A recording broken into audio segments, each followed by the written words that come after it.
We're looking at the song Geek, the Rock School Grade 5 piece. We're looking at this for the Stateford coming up at the end of August.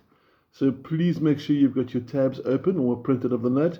And we're looking at part A and B in this video. The next video will be part C, and we'll sort of gradually break up each section into its own video. So for this one, looking at part A and B, and part A should sound like this. 1 and 2 and 3 and 4 and...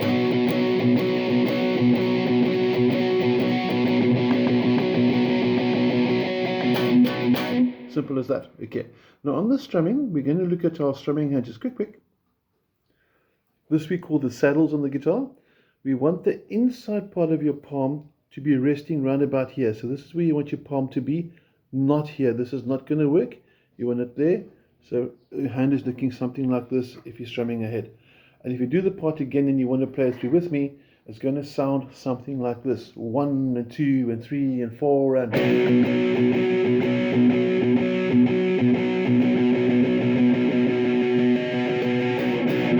Simple as that. You can use downstrokes like I did the whole way through, but if you find doing this, which is a combination of alternating strokes, down, up, down, up, down, up, that's also acceptable. So you've got a choice. Do you want to do only downstrokes, 1, 2, 1, 2, 1, 2, 1, 2, or do you prefer to do the alternating like this? I prefer the downstrokes. It just gives it more sort of aggressive, typical alternative sort of punk vibe to the whole way through. Okay, so that's your B5 power chord. We're looking at fret number 7 and 9 if you didn't get the chord.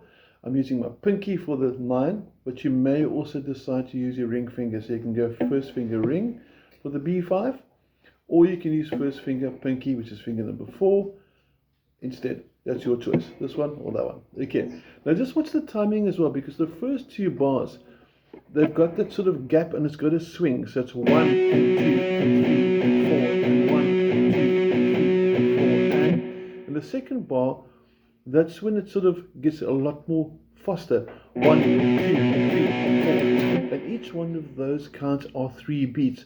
1, 2, 2, 3, 4, 2, like that, just really quick. And when you go to the next line, bar number 4, your first 2 beats, 1, 2, 3, 2, 2, 3, and then you'll see the last 3 notes all got a little dot underneath them if you look at the piano tab. That's called staccato, and that should sound like this. It's a nice, abrupt, very short chords for that part there. Okay, next up, part number B. First of all, where to find the chords. Your opening chord is at fret 7 and 9, that's the E5. The tabs will sort of verify this as well. You can see I'm using string 5, string 4, fret 7, fret 9. That's E5. I'm going to jump down to 3 and 5, frets 3 and 5 over here. Same chord shape. Again, as we said as well, you may decide to use your first finger and ring finger. That's your choice. I'm a pinky person, but a lot of guitarists prefer the ring finger. That's your call. Next up, G5 is simply 1 string up. So you go from here, that's the C5, and you go to G5. Then the last half of the last bar of the second line. You go to fret number 5 and 7, but you'll notice on the tab there's a 5, 7, and then there's a 0, 7. And all that's happening is my first finger is lifting off, so it's like this. So if you play those 2 bars together, it's going to sound something like this. 1 and 2 and 3 and 4 and... We got that? Then you go to bar number 7, which is the third line. Starts with the same. But the last chord is a B5 power chord, a fret 7 and fret 9 again. And again, listen for the timing, that B5. And you'll also notice on top of that particular bar, bar number 8, it says G5, B5, and there's a little numeral 1 there, and it's like a little dividing sign there. That means this is what you play the first time. And that's going to go like this. So use a G5. And it's looking at the strumming hand. Just really quick. Okay.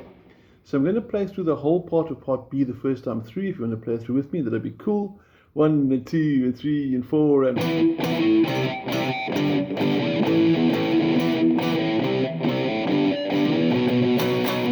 Then you go through again So you go back to the beginning of part B, you'll see there's little 2 dots at the beginning of part B, and that's where you start your repeat. So you go through the whole system again.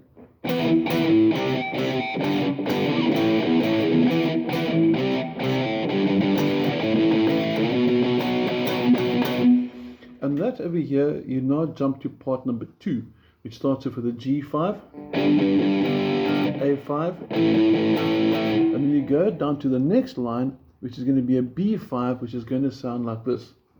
Fret number 7 and 9, and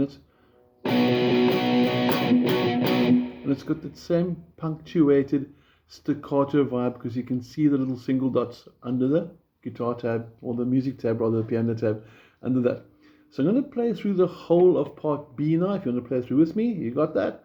1 and 2 and 3 and 4 and...